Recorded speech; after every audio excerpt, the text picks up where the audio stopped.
हमारे जो next speaker हैं डॉक्टर योगेश कुमार पांडे जी, वो हमारे बीच में पार्टिसिपेशन में आ चुके हैं।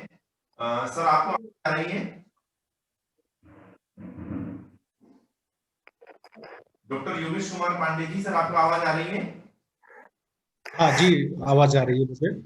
मैं सर हमारे बीच में आ चुके हैं। एक बार सभी के सामने सर का एक छोटा सा इंट्रोडक्शन देते हैं। सर अभी एसोसिएट प्रोफेसर हैं चौधरी प्रकाश आयुर्वेद जगत संस्थान न्यू दिल्ली में, इसके रहे हुए हैं और सर का बहुत ही अच्छा 5 साल का पीजी और यूजी टीचिंग का एक्सपीरियंस रहा हुआ है। निश्चित रूप से हम सभी के लिए सर का जो ये प्रेजेंटेशन है बहुत ही ज्ञानवर्धक रहेगा और इसी संक्षिप्त परिचय के साथ मैं सर से निवेदन करूंगा, सर कृपया करके आप आपका प्रेजेंटेशन शुरू करें। आपको को होस्ट बनाया हुआ है, आप आपका स्लाइड्स डायरेक्ट वहां से पब्लिश कर सकते हैं। जी जी जी जी। स्क्रीन शेयरिंग एक्टिवेट करेंगे क्या राहुल जी? हाँ कर दिया ओके कर दिया सर। एक minute. Yes yes yes yes जी जी जी।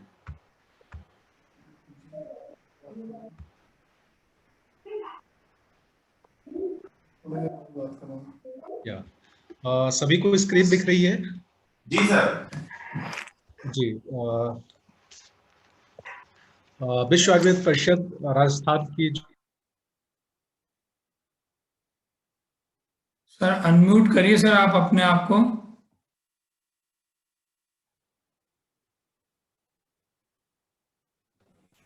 हाँ, आप सभी को नमस्कार। विश्व आयुर्वेद परिषद की राजस्थान की टीम ने जो ये शोध विधि ज्ञान सप्ताह लिया हुआ है, इसके लिए सबसे पहले मैं उन्हें धन्यवाद देता हूँ। मैं इस बात के लिए भी धन्यवाद देता हूँ कि आपने मुझे अपने विचार रखने का अवसर प्रदान किया है। जो मुझे टॉपिक दिया गया है, मेरी कोशिश होगी कि उसके साथ मैं कर सकूं, क्योंकि रिसर्च का टॉपिक इतना वास्ट है कि उसको जो है जितना एक्सप्लोर कीजिए वो अपने आप में रिसर्च होता है। कुछ बेसिक चीजें हैं जिससे कि हमें समझने की जरूरत है।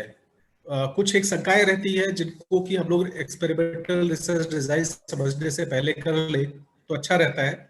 जैसे पहला कि जो रिसर्च मेथोडोलॉजी है वो एलोपैथी की है या बाहर की है, और उसका आयुर्वेद के संबंध में कोई बहुत ज्यादा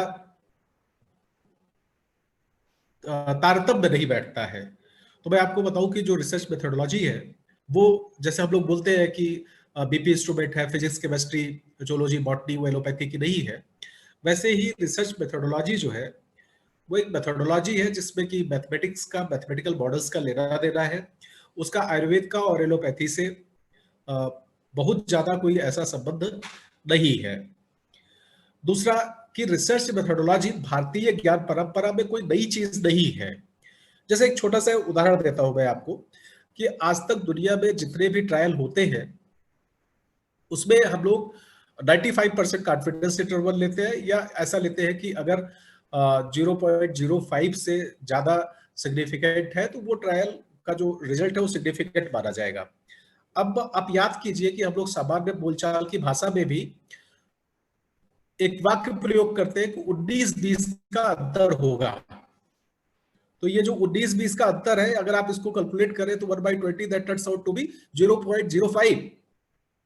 तो जो बहुत सारा गणितीय कैलकुलेशन के बाद, मैथमेटिकल कैलकुलेशन के बाद रिजल्ट आया, उससे हमारे यहाँ सामान्य भाषा में राज चलता आदमी भी बोल देता है कि 19-20 का अंतर होगा।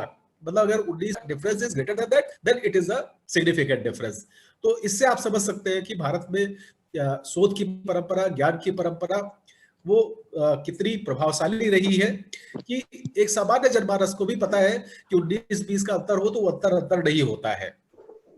एक दूसरी बात कि जो रिसर्च का विषय है वो वास्तव में सात्विकी बुद्धि का विषय है।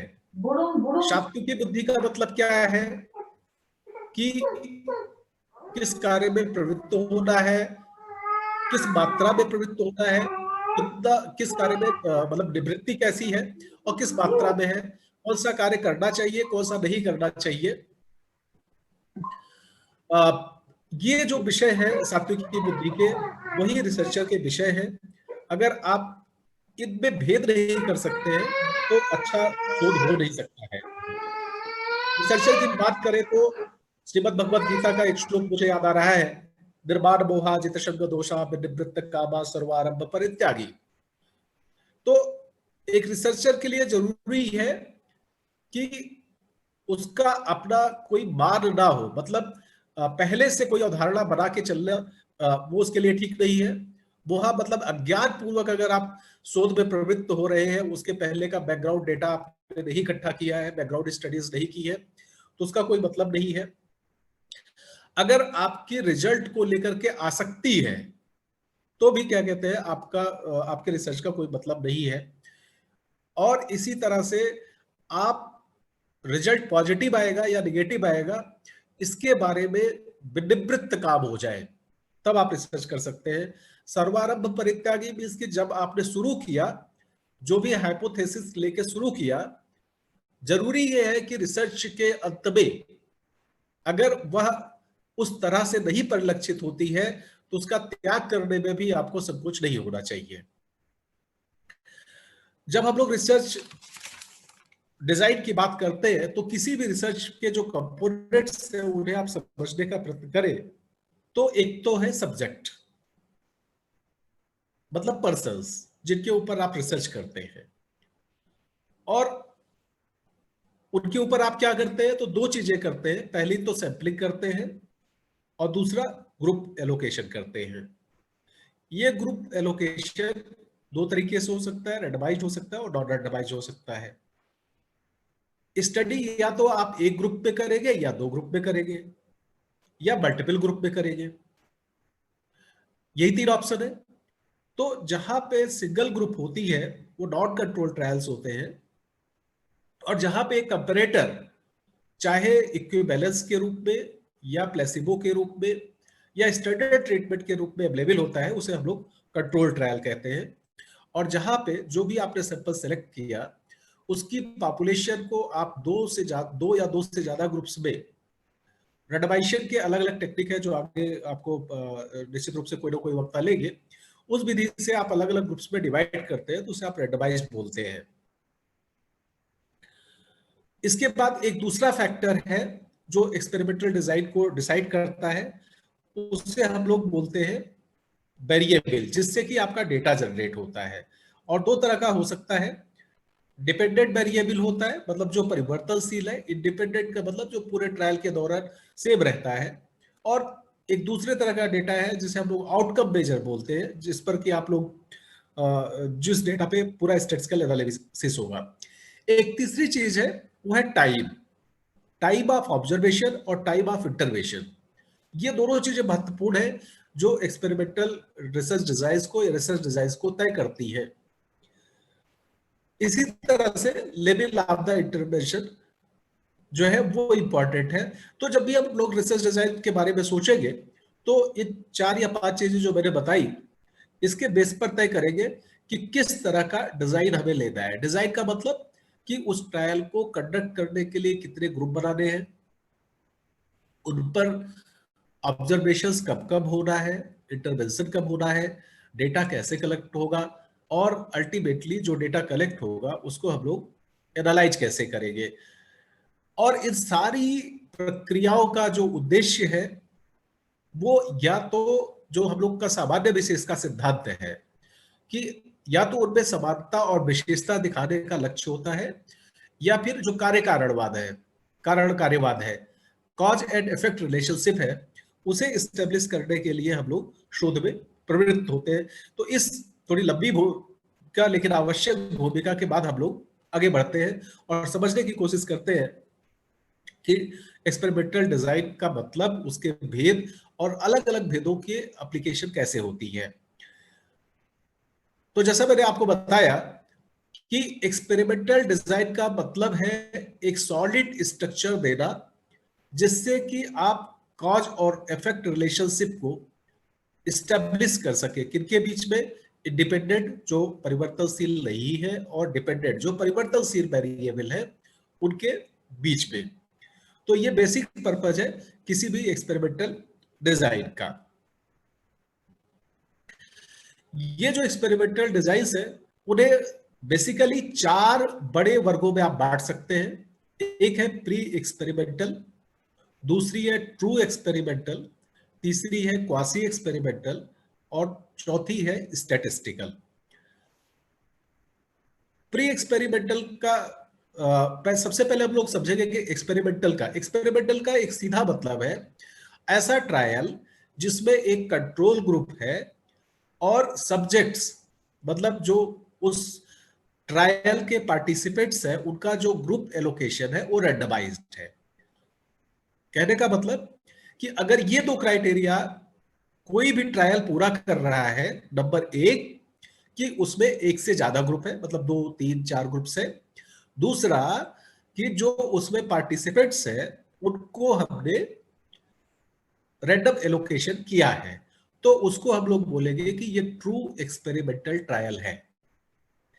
इसमें से कोई एक चीज मिसिंग है, चाहे रैंडमाइजेशन मिसिंग है या कंट्रोल ग्रुप नहीं है, मतलब कंपैरेटर ग्रुप नहीं है, तो वो ट्रायल कहलाएगा क्वासी एक्सपेरिमेंटल। अब इन दोनों, इस भूमिका के साथ आप समझे कि अगर इससे पहले कोई आप सिंगल केस स्टडी करते हैं या एक अकेला ग्रुप का प्री टेस्ट पोस्ट टेस्ट कर लेते हैं, है ना, या किसी एक स्टैटिक ग्रुप के ऊपर स्टडी कर लेते हैं just to collect the preliminary data, तो उसे हम लोग प्री एक्सपेरिमेंटल बोलते हैं।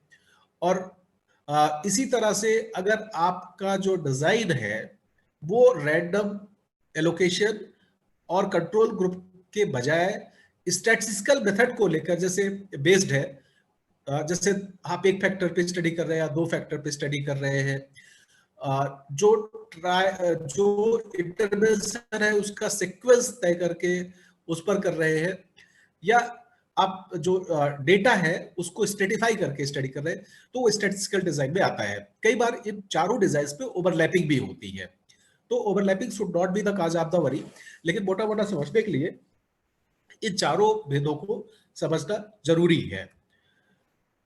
अभी आपको मैंने बताया ट्रू एक्सपेरिमेंटल डिजाइन वो होती है जिसमें कि कम से कम 2 ग्रुप हो, और ये इसका फायदा ये है ट्रू एक्सपेरिमेंटल डिजाइन का कि ये जो कैजुअल रिलेशनशिप है, जो काज एंड इफेक्ट रिलेशनशिप है, उसको स्टैब्लिश करने के लिए सबसे स्ट्रॉन्ग डिजाइन मानी जाती है।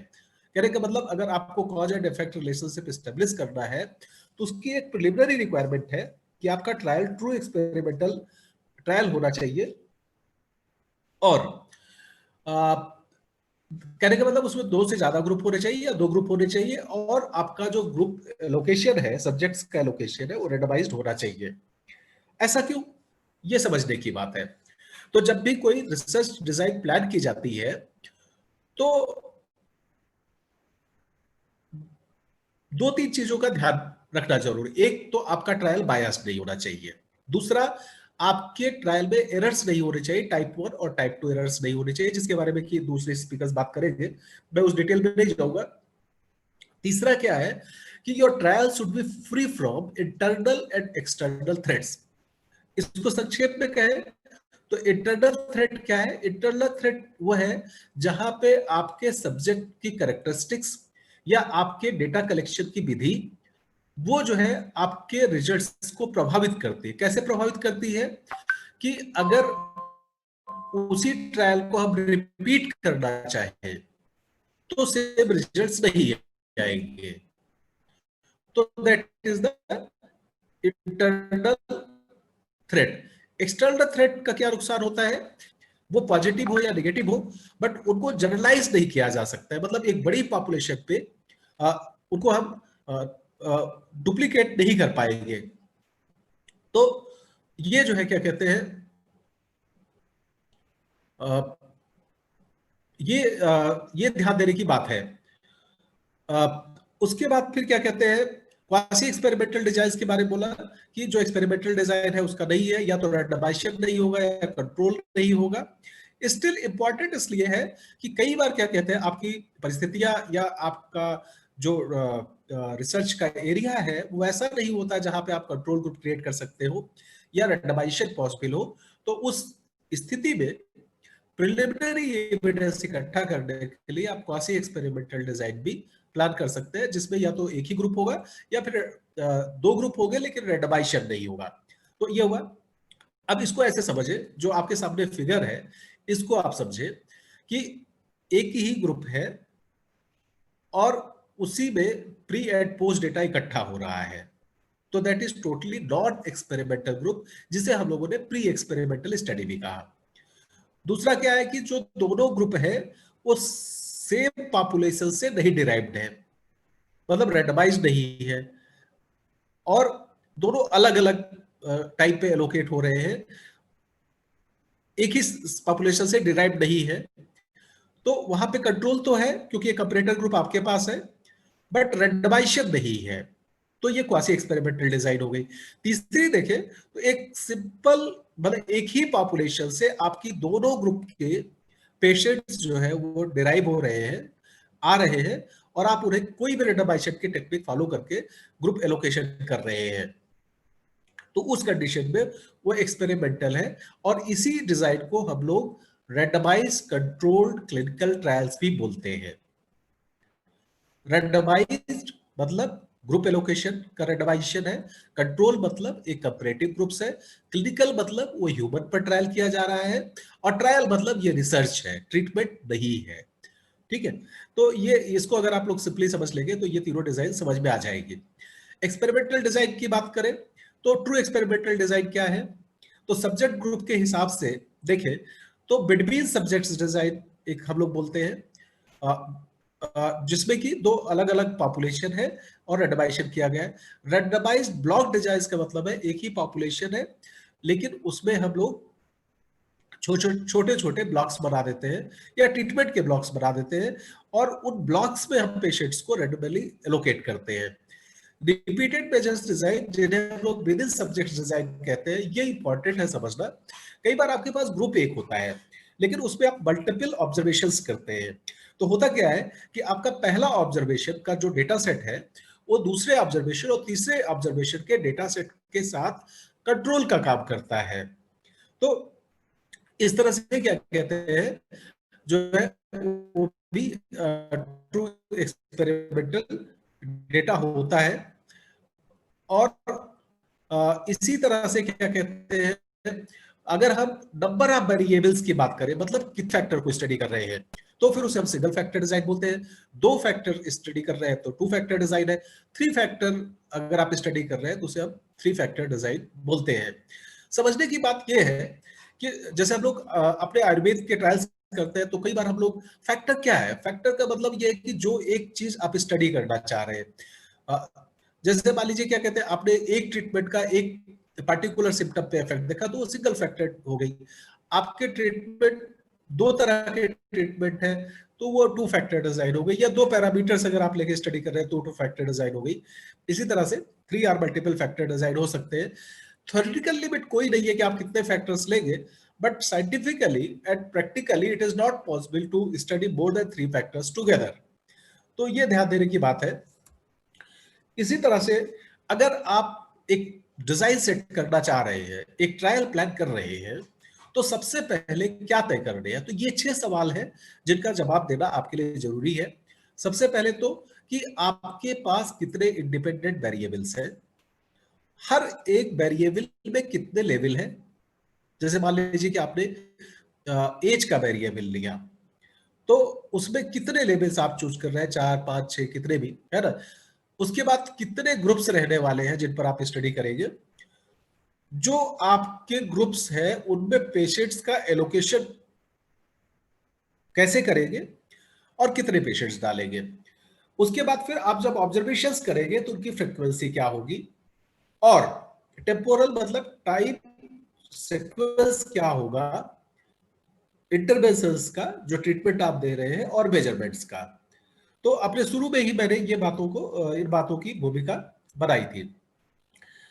एक आपके सामने है कि अगर एक सिंगल ग्रुप स्टडी करे तो क्या घाटा होता है, तो उसमें इंटरनल थ्रेट्स होती है, जैसे हिस्ट्री, मतलब कोई पेशेंट है, हर एक की, मान लीजिए आप डायबिटीज पे स्टडी कर रहे हैं, आपने सिंगल ग्रुप स्टडी कर रहे हैं, तो उसी एक ग्रुप में कोई पेशेंट होगा जिसकी 5 साल की डायबिटीज की हिस्ट्री होगी, किसी की 10 साल की होगी, किसी की 2 साल की होगी, किसी की 1 साल की होगी। तो ये जो अलग अलग टाइम पीरियड है हिस्ट्री का, या किसी का जो है सडनली डायग्नोज हुआ होगा, किसी का किसी एक लंबी इलनेस के बाद हुआ होगा, है ना। तो वो जो हिस्ट्री के फैक्टर्स है वो इफेक्ट करते हैं सिंगल ग्रुप्स को। जबकि अगर आप 2 ग्रुप लेते हैं और रैंडम एलोकेशन करते हैं, तो ये जो थ्रेट है ये निगेट हो जाती है। इसी तरह से मैच्योरेशन, मैच्योरेशन का मतलब क्या है कि जो है जब डिजीज प्रोग्रेस करती है तो उसका एक डेफिनेट कोर्स होता है डिजीज का, तो टाइम के साथ में वो इफेक्ट कर सकता है। टेस्टिंग के मेथड्स जो है वो अगर एक ही ग्रुप ले रहे हैं तो क्योंकि रेंडमाइजेशन नहीं है तो एक टेस्टिंग मेथड अपना रहे हैं, तो जो है वो हो सकता है। इंस्ट्रूमेंटेशन की प्रॉब्लम्स हो सकते हैं। मॉर्टलिटी रिग्रेशन इंपॉर्टेंट है। जैसे हम लोग आयुर्वेद में बात करते हैं कि एक स्वाभाविक दोषों के प्रकोपित होने की, प्रसव होने की, संचय होने की साइकिल होती है। तो इसका मतलब क्या है कि उनका एक नेचुरल रिग्रेशन है। तो ऐसे ही किसी बीमारी में भी अगर आप स्वभाव परवाद को माने तो इसी क्षण उत्पन्न होता है, किसी क्षण स्थिर रहता है, अगले क्षण जो नष्ट हो जाता है। तो एक रिग्रेशन की स्थिति जो है स्वाभाविक रूप से आती है। तो ट्रायल्स में ये इंपॉर्टेंट है कि ये थ्रेट्स को हम लोग निगेट करें। और अगर आप इसको रेंडमाइज कर देते हैं तो ये थ्रेट्स जो है वो काफी हद तक जो है वो निगेट हो जाती है। और ग्रुप 2 या 2 से ज्यादा ग्रुप में करते हैं तब भी ये थ्रेट्स जो है वो निगेट हो जाती है। अब देखिए क्या है कि जैसे आपने एक ही ग्रुप लिया तो प्री पोस्ट करके और एक ही ट्रीटमेंट दिया, उसके कंपेरिजन में एक दूसरा ग्रुप लिया तो एक ही डिजाइन हो गई। एक आप कर सकते हैं कि दोनों में अलग अलग ट्रीटमेंट दिया तो ये दूसरी डिजाइन हो सकती है।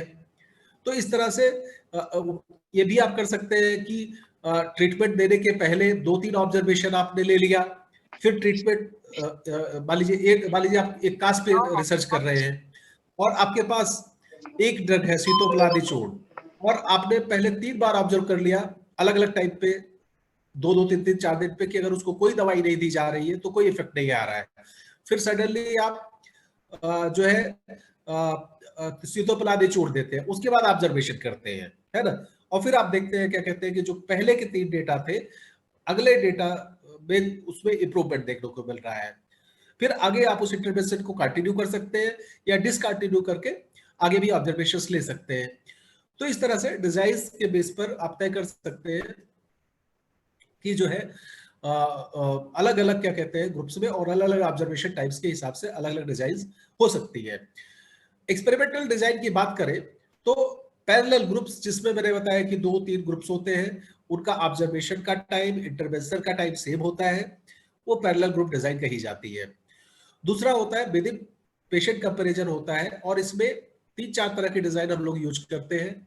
एक तो क्रॉस ओवर ट्रायल है, लैटिन स्क्वायर डिजाइन है, ग्रीको लैटिन स्क्वायर डिजाइन है, और इनकम्प्लीट ब्लॉक्स है। एक तीसरी होती है based pair design, factorial design और सिक्वेंशियल डिजाइन। इनके बारे में हम लोग आगे धीरे धीरे जो है इनको समझने का प्रयत्न करेंगे। पैरेलल ग्रुप हम सभी की समझ में आ चुका है कि 2 पैरेलल ग्रुप्स होंगे, सभी में नंबर ऑफ पार्टिसिपेंट अलग हो सकते हैं, बट उनका जो एलोकेशन होगा वो रैंडमाइज्ड होगा, टाइम ऑफ द ऑब्जर्वेशन और time of the intervention same होगा, और जो है उनका डेटा एनालिसिस का भी टाइम सेम होगा, तो पैरेलल ग्रुप्स कहलाएंगे। तो ये क्या कहते हैं जो, अच्छा इसमें इंपॉर्टेंट चीज क्या है कि हम ऐसा क्यों करते हैं। तो आरसीटी जिन्हें हम बोलते हैं, रेंडमाइज्ड कंट्रोल्ड क्लिनिकल ट्रायल्स बोलते हैं, उनकी एक प्री रिक्विजिट है, एक भूमिका है कि उसके बिना क्या कहते हैं वो ट्रायल्स वैलिड नहीं होते हैं। वो भूमिका क्या है कि जो दोनों ग्रुप्स है बिफोर ट्रायल उनमें इक्विवेलेंस होनी चाहिए, और जो दोनों में सैंपलिंग है, जो सैंपल है जिस पर आप स्टडी कर रहे हैं, वो होमोजेनस सैंपल होना चाहिए। होमोजेनस का मतलब क्या है कि उनके प्रोग्नोस्टिक कैरेक्टरिस्टिक, उनके डायग्नोस्टिक कैरेक्टरिस्टिक, उनकी पॉपुलेशन कैरेक्टरिस्टिक एक जैसी होनी चाहिए। तो और इसी को इंश्योर करने के लिए हम लोग क्या बनाते हैं, इंक्लूजन क्राइटेरिया बनाते हैं और एक्सक्लूजन क्राइटेरिया बनाते हैं, जिससे कि जो पॉपुलेशन ली जा रही है वो दोनों ही ग्रुप्स में एक जैसी रहे। और आप ये समझिए कि अगर प्री इक्विवेलेंस या होमोजेनिसिटी हमने दोनों ग्रुप्स में नहीं सेट की, तो जो हमारा रिजल्ट आएगा, जो स्टैटिस्टिकल का, वो क्या कहते हैं, मतलब वैलिड नहीं होगा।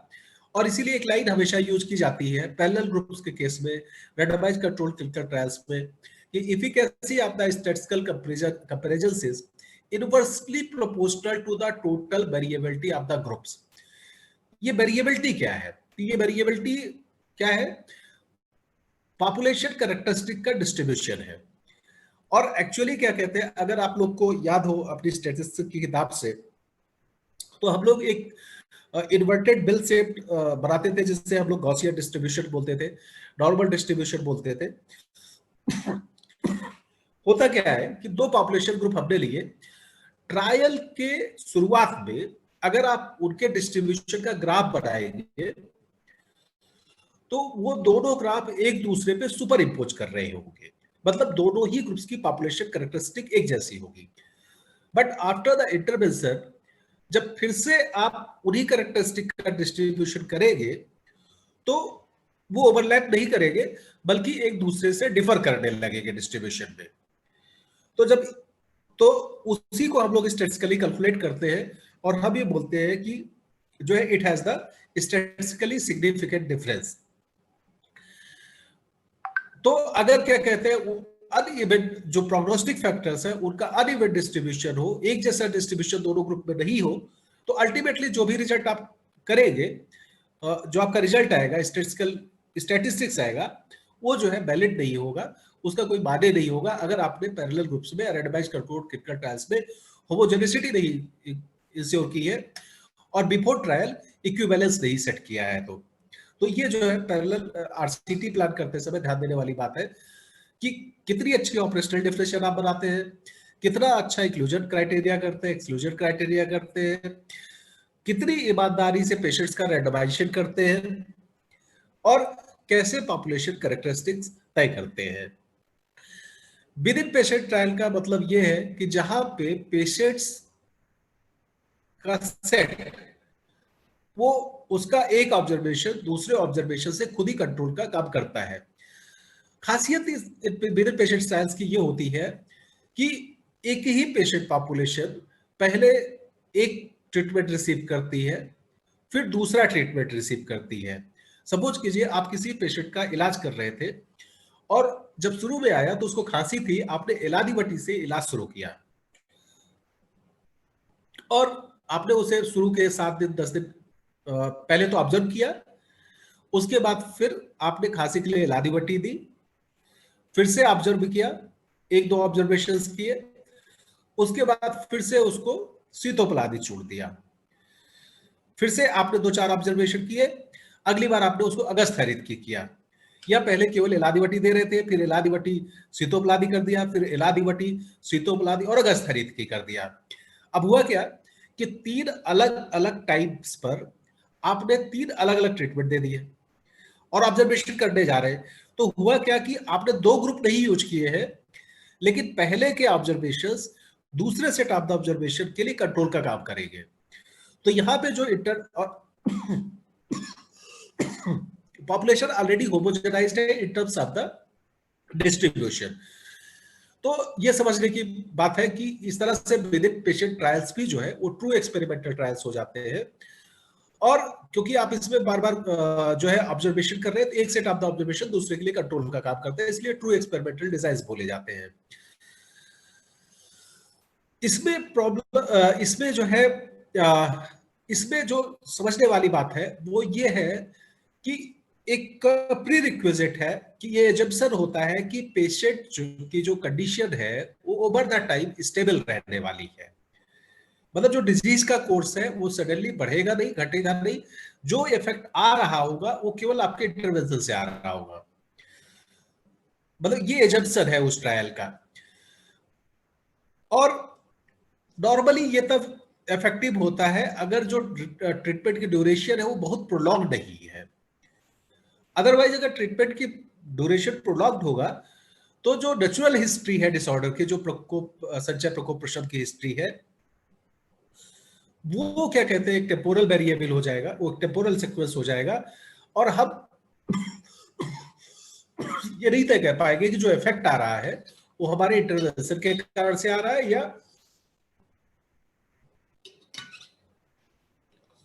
या नेचुरली आ रहा है। तो विद इन पेशेंट्स ट्रायल्स में ये जो है ड्रॉबैक है। अभी जो डॉक्टर हरीश भाकुरी जी बात कर रहे थे कि जो है हम लोग study, population study, descriptive studies कैसे करते हैं, तो अगर डिजाइन की भाषा में हम उसे कहें तो ये स्टडीज बेसिकली सिक्वेंशियल डिजाइन के अंतर्गत की जाती है। और इसमें देखें तो 4 बड़े टाइप्स है। एक तो है लॉन्गिट्यूडनल, दूसरा है रेट्रोस्पेक्टिव, तीसरा है क्रॉस सेक्शनल, चौथा है क्रॉस सिक्वेंशियल। लॉन्गिट्यूडनल का मतलब क्या है कि एक ही पॉपुलेशन ग्रुप है, उसमें अलग अलग टाइम पर जो है हम अलग अलग ट्रीटमेंट देकर के उसको ऑब्जर्व कर रहे हैं, तो that is the longitudinal design.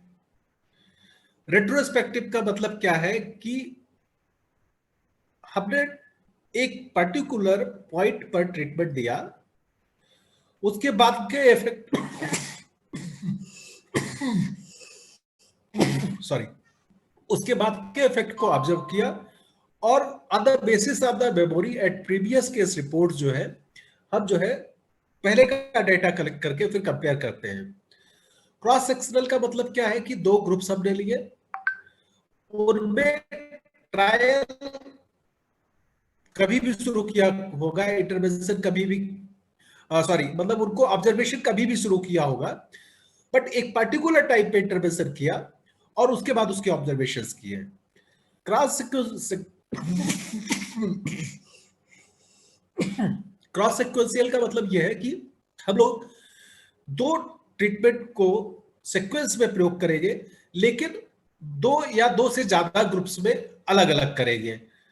तो क्रॉस, अब इसको ऐसे समझ ले, एक ही ग्रुप है तो उस लॉन्गिट्यूडनल है, पीछे का डेटा लिया तो रेट्रोस्पेक्टिव है, एक से ज्यादा ग्रुप में एक सिंगल ट्रायल किया तो that is the cross sectional.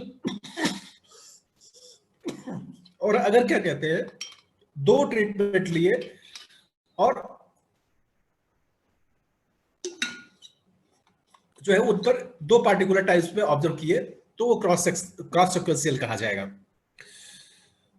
समझने वाली क्या बात है कि ये कैसे आरसीटी से डिफरेंट है। आरसीटी से इस तरह से डिफरेंट है कि इस ट्रायल में इंटरवेंशन जो है वो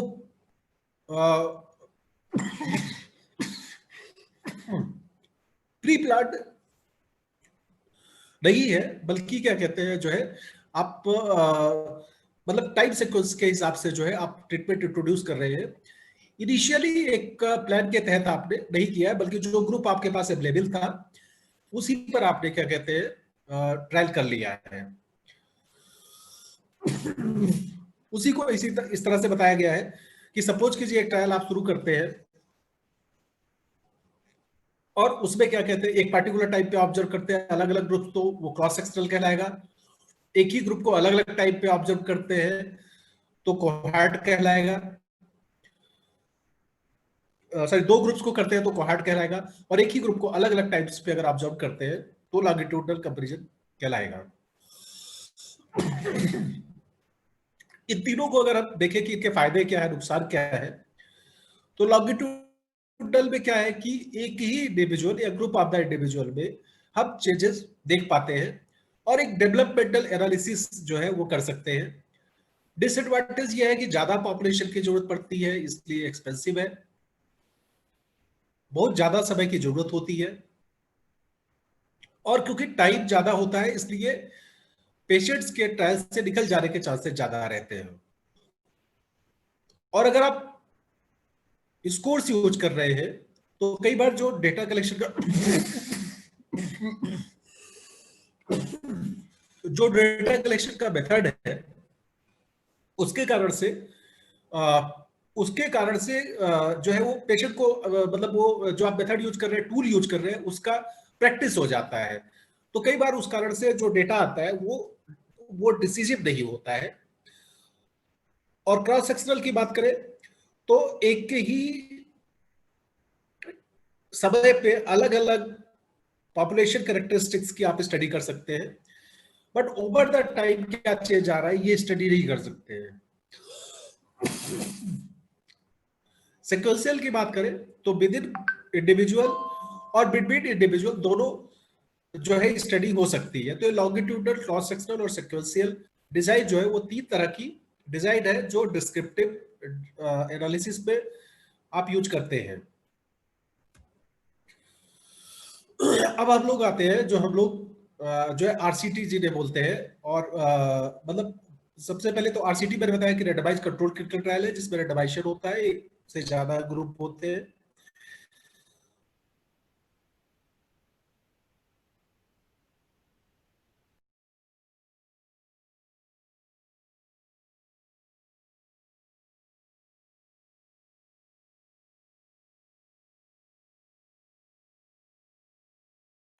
पोस्ट टेस्ट डिजाइन है,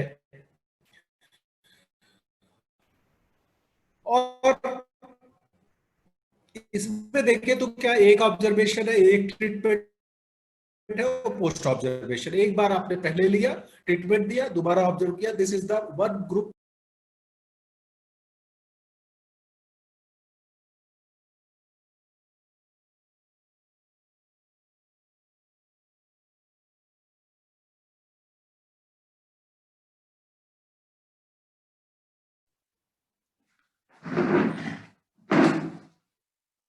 सर आपका प्रेजेंटेशन बंद हो गया।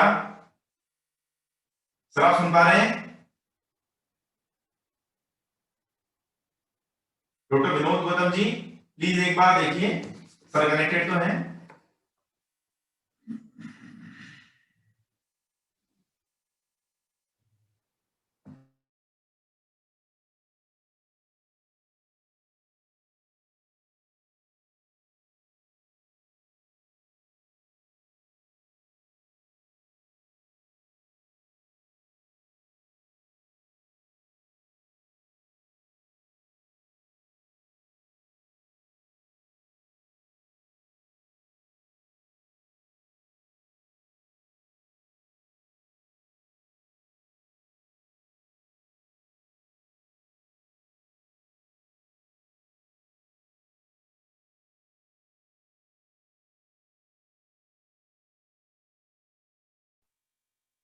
हाँ वो अभी एक आध मिनट के लिए कनेक्शन कटा है, अभी वापस चालू हो जाएगा, डोंट वरी।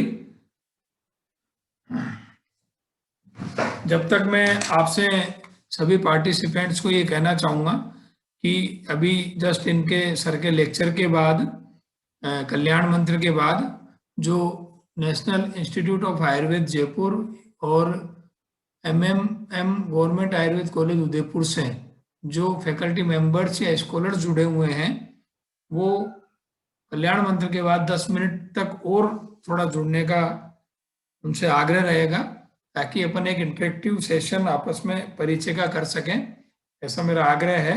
तो अपन अलग अलग ग्रुप में अलग अलग पार्टिसिपेंट से बात करेंगे। आज NIA और उदयपुर वालों से बात करेंगे, उसके बाद फिर जोधपुर, फिर अदर स्टेट, कर्नाटका, दिल्ली से। तो आप लोग कृपया जुड़े बाद में। विनोद जी मैं जुड़ गया हूँ जी सर, कंटिन्यू करिए सर जी। हाँ तो स्क्रीन शेयरिंग थोड़ा दीजिएगा, है ना? हाँ दे रहा हूँ सर।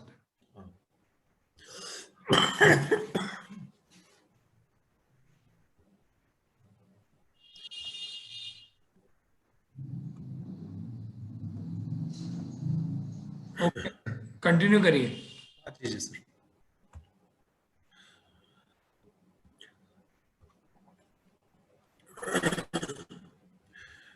तो जो मैंने बताया कि जैसे सिंगल ग्रुप्स के साथ, मेरी आवाज आ रही है ना? हाँ हाँ यस। तो जो सिंगल ग्रुप के साथ प्रॉब्लम है वो क्या है कि influence of testing, instrumentation, statistical regression, ये सब के चांसेस रहते हैं। और हिस्ट्री और मैच्योरेशन इफेक्ट, जो मैंने बताया कि मतलब जब आप ट्रायल कर रहे हैं उससे पहले की हिस्ट्री क्या है और उसके बाद का नेचुरल कोर्स क्या है, वो जो है इसको इफेक्ट कर सकता है। मैंने आपको इसकी तरफ शुरू में बता दिया था कि किस तरह से डेटा कलेक्ट कर रहे हैं, डेटा का टाइप क्या है। अब डेटा टाइप की बात करें तो बेसिकली 4 तरह के डेटा होते हैं। एक नॉमिनल डेटा होता है जिसमें क्या कहते हैं कि आप लोग, जैसे हम लोग कहते हैं कि नाम से कलेक्ट करना, और दूसरा क्या होता है, ऑर्डिनल डेटा होता है जिसमें नॉर्मली आप लोग स्केल तय करते हैं। तीसरा इंटरवल डेटा होता है। इंटरवल डेटा का मतलब क्या होता है कि उस तरह का डेटा जहां पे कि एक्चुअल जीरो नहीं होता, जैसे हम लोग टेम्परेचर लेते हैं तो उसका मतलब कोई एक्चुअल जीरो नहीं होता, बल्कि एक एज्यूम्ड जीरो होता है। और तीसरा होता है रेशियो डेटा होता है, जिसमें कि कंटीन्यूअस डेटा होता है। और ये दो तरह हो सकता है, कंटीन्यूअस डेटा हो सकता है और डिस्क्रीट डेटा होता है। डिस्क्रीट मतलब 1 2 3 4 ऐसे नंबर होते हैं। कंटीन्यूअस डेटा का मतलब उसमें डिसिमल्स वगैरह के भी चांसेस रहते हैं। तो इस तरह के 4 तरह के डेटा है। और जो हम लोग स्टैटिस्टिकल टूल यूज करते हैं वो इस बात पे डिपेंड करता है कि नेचर ऑफ द डेटा क्या है, कैरेक्टर ऑफ द डेटा क्या है, दूसरा नंबर ऑफ द ऑब्जर्वेशंस कितने हैं, और तीसरा जो है ग्रुप लोकेशन कितना है, और नंबर ऑफ द ग्रुप्स कितने हैं। तो अगर ऐसे ही देखें तो इसमें जो हम लोग कर रहे हैं इंटरवल और रेशियो डेटा है। तो ऑब्जर्वेशन से पहले हमने लिया, मतलब ट्रीटमेंट से पहले ऑब्जर्व किया और बाद में ऑब्जर्व किया, तो पेयर टी टेस्ट यूज करेंगे, क्योंकि उन दोनों का मीन निकाला जा सकता है। इंटरवल डेटा जो होता है और जो रेशियो डेटा है, दोनों की मीन कैलकुलेट, तो जहां भी आप मीन कैलकुलेट कर सकते हैं वहां पर आप पेयर टी टेस्ट का मतलब क्या है कि जितने प्री ट्रीटमेंट आपके पास सब्जेक्ट थे उतने ही ऑब्जर्वेशन सेट्स या उतने ही पेशेंट आफ्टर द ट्रीटमेंट भी है। तो वहां पे आप पेयर्ड कर सकते हैं। अगर 2 डेटा सेट्स है, अलग अलग 2 पॉपुलेशन है, तो वहां पर आप पेयर्ड नहीं यूज कर सकते हैं, क्योंकि डेटा सेट्स अलग अलग हो जाते हैं। अगर ऑर्डिनल मतलब जहां आप स्केल यूज करते हैं, वहां पे आप विल्कॉक्सन साइड रैंक करके जो टेस्ट होता है, एसपीएसएस वगैरह में कैलकुलेट हो जाता है, वो यूज कर सकते हैं। एक बहुत बड़ी भ्रांति है जिसे मैं यहाँ क्लियर कर देना चाहता हूँ। नॉर्मली हम लोग 2 टर्म यूज करते हैं, पैरामेट्रिक डेटा और नॉन पैरामेट्रिक डेटा।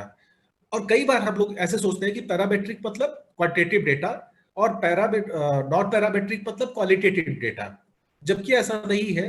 पैरामेट्रिक और नॉन पैरामेट्रिक जो है वो डिस्ट्रीब्यूशन को शो करते हैं। अगर आपका जो डेटा है वो जो गॉसियन डिस्ट्रीब्यूशन है, नॉर्मल डिस्ट्रीब्यूशन कर्व है, उसको फॉलो करता है तो पैरामेट्रिक कहलाएगा, और अगर उसको नहीं फॉलो करता है तो वो नॉन पैरामेट्रिक कहलाएगा। और ये कैसे पता चलेगा कि आपका डेटा पैरामेट्रिक है नॉन पैरामेट्रिक है? तो इसमें बहुत ज्यादा समझने की जरूरत नहीं, क्योंकि अगर कोई अच्छा स्टैटिस्टिकल टूल आप यूज कर रहे हैं तो वहां पे पैरामेट्रिक्स टेस्ट होते हैं। आप पता कर सकते हैं कि आपका डेटा जो है वो पैरामेट्रिक्स को फॉलो करता है या नहीं फॉलो करता है। अगर फॉलो करता है पैरामेट्रिक डिस्ट्रीब्यूशन को तो फिर आप पैरामेट्रिक टेस्ट लगाइए। अगर वो उस पैरामेट्रिक डिस्ट्रीब्यूशन को नहीं फॉलो करता है तो आप नॉन पैरामेट्रिक टेस्ट लगाइए। बाकी जब स्टैटिस्टिक्स के लोग आपको पढ़ाएंगे तो उसकी बाकी बारीकियां क्या है उस पर वो प्रकाश डालेंगे। ये मैंने दूसरा किया। This is the true control RCT जिसे आप लोग बोलते हो वाली डिजाइन है, जिसमें आप देखिए तो 2 ग्रुप है, 2 ऑब्जर्वेशन 4 ऑब्जर्वेशन सेट है, और एक ग्रुप में हमने इंटरवेंशन दिया जबकि दूसरे में नहीं दिया है। अब इसके मल्टीपल टाइप्स बना सकते हो। वही जैसे ग्रुप ए में एक तरह का इंटरवेंशन है तो ग्रुप 2 में दूसरे तरह का कर सकते हो। एक तीसरा भी ग्रुप बढ़ा सकते हो, प्री टेस्ट ऑब्जर्वेशंस बढ़ा सकते हो, या पोस्ट टेस्ट ऑब्जर्वेशंस बढ़ा सकते हो, या pre test observations post test observations अलग अलग रख सकते हो। तो इनके थोड़े टेक्निकल नाम बदलते जाएंगे। और अगर मैं वो 13-14 तरह की डिजाइन बच जाती है, अगर उन सबकी चर्चा करेंगे तो लंबा डिस्कशन हो जाएगा तो उस पर नहीं जाते हैं। बट बेसिकली ये डिजाइन है जिसको कि आप अपनी प्रज्ञा के हिसाब से number of the observations, number of the intervention और नंबर ऑफ द ग्रुप्स, इसके बेस पर जो है मल्टीपल डिजाइन आप आरसीटी में चुन सकते हैं। और इसमें सबसे बड़ी बात क्या है कि जो एनालिसिस का मेथड है वो क्या है कि आप प्री टेस्ट और पोस्ट टेस्ट के बीच में जो स्कोर्स है वो कैसे चेंज हो रहे हैं उसको एनालिसिस करते हैं। मैंने आपको बताया अगर इंटरवल या रेशियो स्कोर है तो यहाँ भी टी टेस्ट लगेगा और यहाँ पे अनपेयर टी टेस्ट लगेगा, क्योंकि दोनों ग्रुप के बीच में आपको करना है। एक और शर्त जो जरूरी है वो ये है कि ट्रायल से पहले, मतलब इंटरवेंशन से पहले के जो ऑब्जर्वेशंस है, जो दोनों, पहला ऑब्जर्वेशन है जो दोनों ग्रुप्स का, वो जरूरी है कि होमोजीनस हो, दोनों के बीच में इक्विवेलेंस हो। उसके बाद ही क्या कहते हैं, जब पोस्ट टेस्ट आप करेंगे, स्टैटिस्टिक्स लगाएंगे, इसका मतलब क्या, स्टैटिस्टिक्स 2 बार लगेगी। पहली बार तो प्री टेस्ट स्कोर्स पे लगेगी और बाद में पोस्ट टेस्ट स्कोर्स पे लगेगी।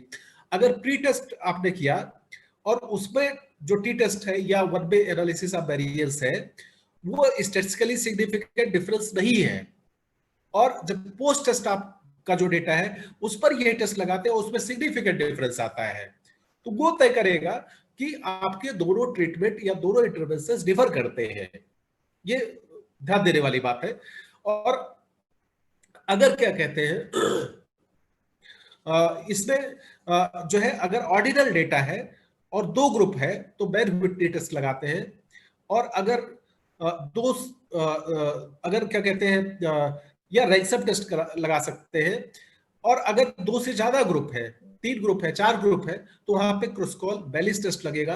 मैं फिर से कह रहा हूं कि इन टेस्ट की डिटेल में जाने का बहुत ज्यादा मतलब इसलिए नहीं रह जाता, क्योंकि अगर आपका डेटा ऑथेंटिक है, आपने उसको एक्सेल में मेंटेन किया है, तो किसी भी सॉफ्टवेयर में, जो अच्छा सॉफ्टवेयर मोस्ट कॉमनली हम लोग SPSS यूज करते हैं, उसमें इंपोर्ट करके सीधा क्लिक करने की बात है, बाकी वो कैलकुलेट कर देगा। लेकिन नाम जानना जरूरी है कि किसमें जो है कौन सा टेस्ट लगेगा। तो मैं फिर से रिपीट कर रहा हूं, अगर इंटरवल और रेशियो स्कोर्स है, मतलब या तो आपका डेटा नंबर्स में है, राइट, तो फिर आप टी टेस्ट लगा सकते हैं या one way analysis of variance लगा सकते हैं। अगर आपने आपका जो स्केल है वो ऑर्डिनल डेटा है, स्केल तय किया है आपने, ग्रेड्स तय किए हैं, तो वहां पे बैन व्हिटनी टेस्ट होगा और रैंसम टेस्ट होगा या क्रॉसकॉल बैलिस टेस्ट होगा, depending on the number of the groups. एक और यहाँ पे आप देखिए तो 3-4 तरह के मैंने आपको ऑप्शन दिए हैं। जैसे पहला वाला क्या है कि आपने 4 ऑब्जर्वेशन किए, फिर उसमें क्या कहते हैं कि इंटरवेंशन दिया, उसके बाद फिर 4 ऑब्जर्वेशन किए, क्वार्सी एक्सपेरिमेंटल डिजाइन है। इसको हम लोग टाइम सीरीज डिजाइन बोलते हैं, क्योंकि अलग अलग टाइम पर अलग अलग ऑब्जर्वेशन से और इंटरवेंशन का भी टाइम अलग अलग हो सकता है, या एक हो सकता है या मल्टीपल हो सकते हैं। हम ये भी कर सकते थे कि O1 O2 O3 O4 किया, पहला ट्रीटमेंट दिया, O5 O6 किया, दूसरा ट्रीटमेंट दिया। अगर इसी में दूसरा टेस्ट आ जाता तो एक्सपेरिमेंटल डिजाइन हो जाती, लेकिन क्योंकि एक ही ट्रीटमेंट इंस्टीट्यूट किया गया है, इसलिए ये क्वासी एक्सपेरिमेंटल डिजाइन है। इसके नीचे वाला देखें तो 2 पैरेलल ग्रुप्स है, ऑब्जर्वेशन का टाइम सेम है, बट एक में जो है ट्रीटमेंट दिया गया है और दूसरे में नहीं दिया गया है। स्टिल हम कह रहे हैं कि क्वासी एक्सपेरिमेंटल डिजाइन है। क्यों? क्योंकि रेंडमाइजेशन नहीं है। अगर रेंडमाइजेशन होता तो इसके पहले हमने R लिखा होता, राइट। तो क्योंकि रेंडमाइजेशन नहीं है लेकिन 2 ग्रुप है, still it is a quasi experimental design. इसके नीचे वाला देखें तो उसमें क्या है कि हमने पहला ट्रीटमेंट दिया, पहला ऑब्जर्वेशन किया, दूसरा ऑब्जर्वेशन किया, फिर ट्रीटमेंट दिया, फिर ऑब्जर्वेशन किया, फिर ऑब्जर्वेशन किया, फिर दूसरा ट्रीटमेंट दिया, फिर ऑब्जर्वेशन किया, फिर ऑब्जर्वेशन किया, फिर तीसरा ट्रीटमेंट दिया, है ना। तो ये जो है क्या कहते हैं लगातार, लेकिन यहाँ पे जो है उस यहाँ पे जो X+1 है, X+2 है, वो एक ही ट्रीटमेंट के अलग अलग लेवल्स है। क्योंकि ट्रीटमेंट के लेवल से और ट्रीटमेंट नहीं है, इसलिए क्वासी एक्सपेरिमेंटल है। जबकि अगर ये चीज होती है X1 X2 X3, तो फिर ये क्या कहते हैं ट्रू एक्सपेरिमेंटल डिजाइन हो जाती, राइट। तो इसी तरह से जो है एक और डिजाइन कर सकते हैं जिसमें हम बीच में ट्रीटमेंट विड्रॉ कर लेते हैं और फिर से देते हैं, क्योंकि ट्रीटमेंट सेम है, ऑब्जर्वेशन ग्रुप्स अलग अलग है, सिंगल ग्रुप है, इसलिए ये अगेन जो है क्या कहते हैं मींस की ये जो है क्वासी एक्सपेरिमेंटल है। तो सामने जितनी डिजाइन आपको टाइम सीरीज दिख रही है, ये सारी क्या है क्वासी एक्सपेरिमेंटल डिजाइन है। और लेवल ऑफ द ट्रीटमेंट बदल दे, जैसे मान लीजिए कि सिटोप्लाज्म आप 2 ग्राम दे रहे थे, 4 ग्राम देने लगे, राइट, ठीक है, still that will be the quasi experimental design, है ना। और इसकी हम लोग जो एनालिसिस करते हैं, वो लोग नॉर्मली हम क्या करते हैं, एक अगेन ये ग्राफ जो है वो बन के आता है आपके कंप्यूटर से, आपके सॉफ्टवेयर से। ग्राफिक विजुअल एनालिसिस कर सकते हैं, अलग अलग स्कोर्स को लाइन प्लॉट करके, लाइन ग्राफ प्लॉट करके जो है आप देख सकते हैं कि आपके ट्रीटमेंट का इफेक्ट कम हुआ या ज्यादा हुआ या वेरिएबल हुआ। इसी तरह से एक दूसरा होता है जिसे हम लोग auto regressive integrative moving average बोलते हैं। This is again calculated by the software. तो ये 2 ऑब्जर्वेशन टेक्निक्स हो सकती है, एनालिसिस की टेक्निक हो सकती है। तीसरा क्या है, एनालिसिस ऑफ वेरिएंस, जिसे हम लोग एनोवा बोलते हैं। क्योंकि मल्टीपल ऑब्जर्वेशन है, इसलिए यहाँ पे जो टेस्ट लगेगा वो repeated measures analysis of the variance लगेगा। तो ये जो है क्या कहते हैं बीस की टाइप सीरीज डिजाइन को एनालाइज करने के मेथड्स है। विद इन पेशेंट ट्रायल की बात करें तो कुछ एजम्पशंस इसमें भी है, जैसे it assumes that none of the treatments administered during the trial period will influence the result of the following phase of the treatment. इसमें एजम्पशन क्या है कि हमने सीतोपलादी चूर्ण दिया और बाद में तालिशादी चूर्ण दिया, तो ये मान के चलते हैं कि सीतोपलादी चूर्ण का कैरी ओवर इफेक्ट जो है वो नहीं होगा, मतलब जब दिया गया तब तक ही असर करेगा, उसके बाद नहीं करेगा। नॉर्मली इसे आप देखें तो ये क्या कहते हैं उन चीजों के लिए जो है उन ट्रायल्स के लिए रिजर्व होता है जहां पे कि जो है experience is unassociated with the period treatment interaction, मतलब जो है ट्रीटमेंट मैंने बताया उसका इफेक्ट कैरी ओवर नहीं होता है और पीरियड के साथ डिजीज खुद बढ़ती या घटती नहीं है, स्टेबल डिजीज है, वहां पे आप with in patient trial plan कर सकते हैं। क्रॉसओवर ट्रायल की बात करें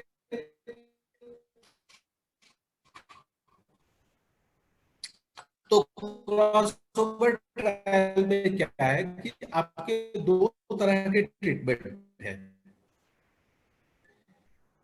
और दो पीरियड आपने लिया, मान लीजिए कि क्या कहते हैं आपने अभी का पीरियड लिया, उनको दो ग्रुप्स में बांट दिया और पहले क्या कहते हैं एक में क्या ट्रीटमेंट बी दिया, दूसरे ग्रुप को आपने पहले ट्रीटमेंट बी दिया और फिर वास आउट दिया और दूसरे में ट्रीटमेंट ए दिया।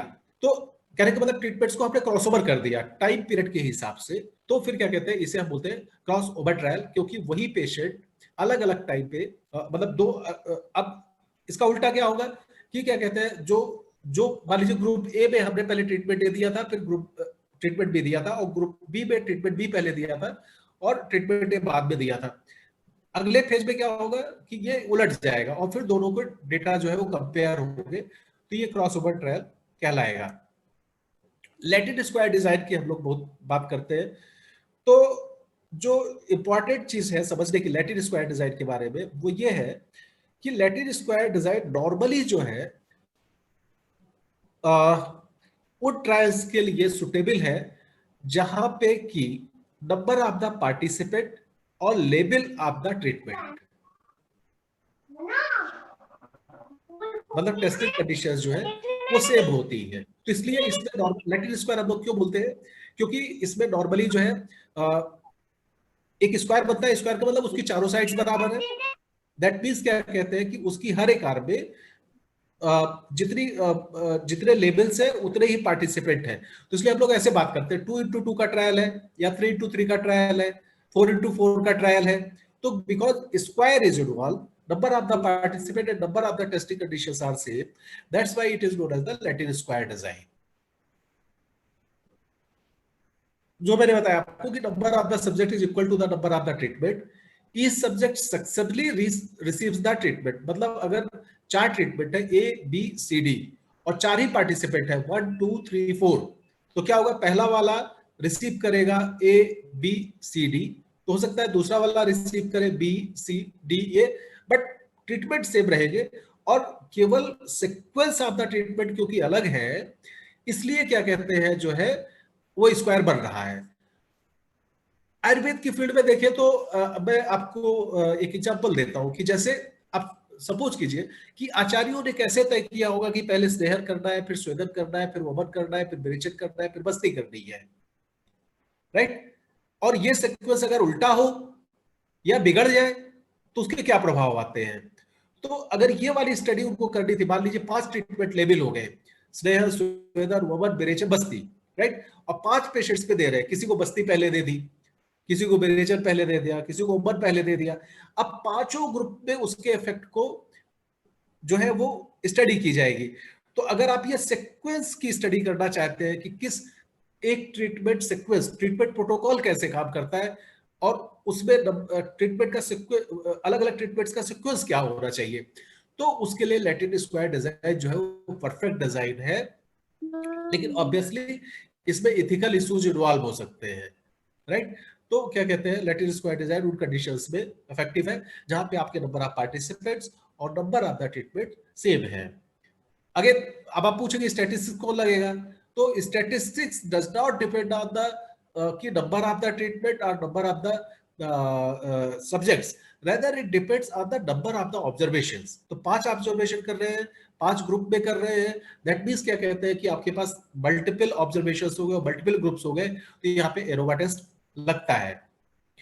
इसी तरह से ग्रीको लैटिन स्क्वायर होता है, जिसमें कि ट्रीटमेंट है, मतलब और ट्रीटमेंट का एक लेबल है, या 2 ट्रीटमेंट्स है, उनको जो है क्या कहते हैं आप, उनके ग्रुप्स है, अलग अलग लेबल्स है, तो आप उसको करते हैं जैसे ए बी सी डी, और इनमें से हर एक का लेबल है। इनके साथ एक चीज हमने और जोड़ दी, मान लीजिए क्या कहते हैं आप सीतोपलादी चूर्ण दे रहे हैं, तालिशादी चूर्ण दे रहे हैं, अगस्थरित की दे रहे हैं, और उधर इनके साथ एक आपने वटी जोड़ दी, इलादी वटी जोड़ दी, लवंगादी वटी जोड़ दी, खदिरादी वटी जोड़ दी, ऐसे करके आपने जोड़ दिया। तो ये जो अलग अलग परम्यूटेशन एंड कॉम्बिनेशन बनेंगे, इनको क्या कहते हैं हम लोग ग्रीको लैटिन स्क्वायर में फिट करेंगे, क्योंकि ग्रीको लैटिन का मतलब क्या है, जहां पे लैटिन वर्ड्स यूज है, ए बी सी डी ये लैटिन वर्ड्स हो गए, अल्फा बीटा गामा थीटा ये सब क्या कहते हैं जो है ग्रीक लैंग्वेज से है, इसलिए क्या कहते हैं हमने जो ट्रीटमेंट के लेवल्स है उनको अल्फा बीटा किया, और जो एक्चुअल ट्रीटमेंट्स है उनको ए बी सी डी किया। तो जो ये पूरा कॉम्बिनेशन बन गया, उसे हम लोगों ने ग्रीको लैटिन स्क्वायर डिजाइन की। अगर स्टैटिस्टिक्स की बात करें तो स्टैटिस्टिक्स जो है वो टाइप ऑफ द डेटा से type of the number of the observation पे डिपेंड करती है, इसलिए बहुत फर्क नहीं पड़ता है कि डिजाइन क्या आप डाल रहे हैं। एक और है क्या कहते हैं जो विदिन सब्जेक्ट्स में है, उसे हम लोग इनकम्प्लीट ब्लॉक्स बोलते हैं। और ब्लॉक का मतलब क्या है कि सपोज कीजिए कैंसर की 5-6 कंडीशंस है, 6 कंडीशंस है, और हमारे पास पेशेंट्स है 5 जो है क्या मीन्स की 5 जो है तरह के अलग अलग ग्रुप पेशेंट है, और हमने हर एक कैंसर मतलब ट्रीटमेंट्स है, sorry C denotes the cancer and D denotes the treatments. तो हमने दो के साथ एक ब्लॉक बना दिया, जैसे D1 D5 का एक ब्लॉक हो गया, तो हमने उसे कैंसर नंबर 1, कैंसर नंबर 2 या कैंसर नंबर 3 या cancer population 1, cancer population 2, cancer population 3 में यूज किया। तो आप देखें D1 5 का एक ब्लॉक हो गया, जिसे हम 3 अलग में यूज कर रहे हैं। फिर D1 D2 का हमने दूसरा एक ब्लॉक बनाया है, D2 D3 का एक दूसरा ब्लॉक बनाया है, D4 D5 का एक तीसरा ब्लॉक है। इस तरह से अलग अलग ब्लॉक्स और अलग अलग कंडीशंस में हम यूज कर रहे हैं। तो ये जो ब्लॉक हमने बनाए, इसलिए हम क्या कहते हैं उसे इनकम्प्लीट ब्लॉक्स कह रहे हैं। इनकम्प्लीट ब्लॉक्स इसलिए कह रहे हैं क्योंकि जो पूरा एक 5 ट्रीटमेंट जो है और वो 5 कंडीशन में हम लोग नहीं यूज कर रहे हैं, या तो इसलिए क्या कहते हैं ये हम लोग इसे इनकम्प्लीट ब्लॉक डिजाइन बोल रहे हैं। एक और है बेस्ड पेयर डिजाइन, और मुझे लगता है कि आयुर्वेद के लिए और जिन कंडीशंस में हम लोग काम करते हैं उस केस में क्या कहते हैं बेस्ट पेयर डिजाइन जो है एक अच्छा डिजाइन हो सकता है। इसकी खासियत क्या है? खासियत यह है कि आपके पास एक पेशेंट आया, आप उसके जैसा ही उसकी ही प्रोफाइल वाला आप दूसरा एक पेशेंट खोजते हैं जिसकी एज लगभग सेम हो, जेंडर सेम हो, डिजीज की प्रोग्नोसिस सेम हो, ठीक है, और उन दोनों को साथ साथ लेते हैं, उन पे एक ट्रीटमेंट आपने दिया, राइट, और दोनों पे अलग अलग इफेक्ट देखा। फिर अगली बार 2 ऐसे ही बेस्ट पेयर्स अलग लिए, फिर तीसरा बेस्ट पेयर अलग लिया। अब ये क्योंकि दोनों एक दूसरे से मैच करें, इसलिए बाद में क्या होगा कि दोनों ग्रुप्स में होमोजेनस ग्रुप्स में हो जाएंगे, और उनके रिजल्ट्स को आप जो है स्टैटिस्टिकली एनालाइज कर लीजिए, तो फिर क्या कहते हैं आपका काम हो जाएगा। तो इसका फायदा ये है कि जो है आपको कम पॉपुलेशन में आप ज्यादा अच्छे से cause and effect relationship establish कर सकते हैं। तो जैसे इसका सबसे ज्यादा उपयोग होता है अगर होमोजाइगस ट्विंस पे आपको कोई स्टडी करनी है, ठीक है, और ये तभी किया जा सकता है जब आपके जो पेशेंट्स है, मतलब जितनी भी पॉपुलेशन, सपोज करिए 50-60 मरीज पे आप ट्रायल करने वाले हैं, तो हर पार्टिसिपेंट की कैरेक्टरिस्टिक ट्रायल से पहले पता हो, तभी आप एक दूसरे को मैच करा के ग्रुप्स बना सकते हैं। तो वहां पे बेस्ट पेयर डिजाइन हम लोग यूज कर सकते हैं। ये मैंने कुछ आपको एग्जाम्पल दिया है कि हमने एक बैच बनाया सब्जेक्ट 1 सब्जेक्ट 2 का, एक को ट्रीटमेंट दिया, दूसरे को कंट्रोल दिया, उनके रिजल्ट्स को कंपेयर कर लिया। सब्जेक्ट 3 सब्जेक्ट 4 को दिया, एक को ट्रीटमेंट दिया, कंट्रोल दिया और कंपेयर कर लिया। तो this is like this goes like that. एक है फैक्टोरियल डिजाइन। फैक्टोरियल डिजाइन की बात करें तो जब number of the factors involve होते हैं तब हम लोग, जैसे मान लीजिए क्या कहते हैं कि आप वात पित्त कफ पे एज का, मौसम का और खान पान का, मान लीजिए चाय पीने की फ्रिक्वेंसी, एज और वर्षा ऋतु, इन 3 फैक्टर्स को एक साथ स्टडी करना चाह रहे हैं, तो ये फैक्टोरियल डिजाइन से ही पॉसिबल होगा। केवल फैक्टर्स क्योंकि मल्टीपल हो गए हैं, इसलिए हम लोग क्या कहते हैं, फैक्टोरियल डिजाइन बोलते हैं। और ये एक स्टैटिस्टिकल डिजाइन है। कहने का मतलब क्या है कि इसका जब तक आप ट्रायल कर रहे होंगे तब तक कोई रोल नहीं है। रोल तब है जब आप स्टैटिस्टिक्स करने जाएंगे, तो इसमें आप क्या करेंगे, कोवेरियंस लेंगे और उस कोवेरियंस के बेस पर इसको एनालाइज करेंगे। तो ये फैक्टोरियल डिजाइन की खासियत होगी। तो ये जो है लास्ट ट्रायल थी। तो डिजाइन जितना पढ़ाने में कॉम्प्लेक्स है, पढ़ने में कॉम्प्लेक्स है, उतना ही उनको सेलेक्ट करना आसान है, अगर आपको ये पता हो कि आप एग्जैक्टली करना क्या चाहते हैं। आपकी सब्जेक्ट पॉपुलेशन जो है उसकी कैरेक्टरिस्टिक्स क्या है, आपके पास टाइम कितना है, आपके पैरामीटर्स क्या है, आप क्या इस्टेब्लिश करना चाहते हैं, राइट। तो फिर डिजाइन जो है वो तय करना आसान हो जाता है। और इन शब्दों के साथ जो है मैं आज का अपना लेक्चर समाप्त करता हूँ। निश्चित रूप से आपके सवाल बहुत सारे होंगे और इस कारण से जो है मैं कोशिश करूंगा कि जो है आपके सवाल आए और मैं जितनी भी मेरी क्षमता है उस हिसाब से उनका जवाब देने का प्रयत्न करूंगा। धन्यवाद। धन्यवाद डॉक्टर योगेश कुमार पांडे जी, आपका बहुत ही अच्छा सेशन रहा।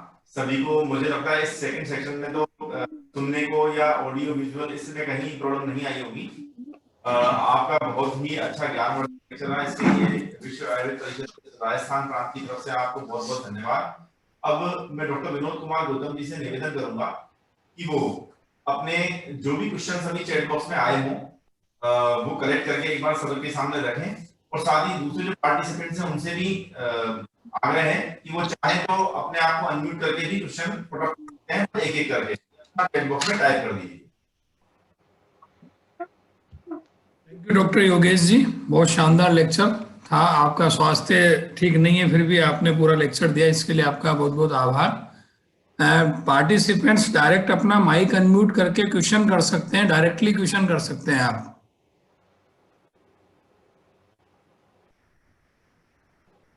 क्वेश्चंस चैट बॉक्स में है योगेश जी, अगर आप देख पा रहे हैं तो।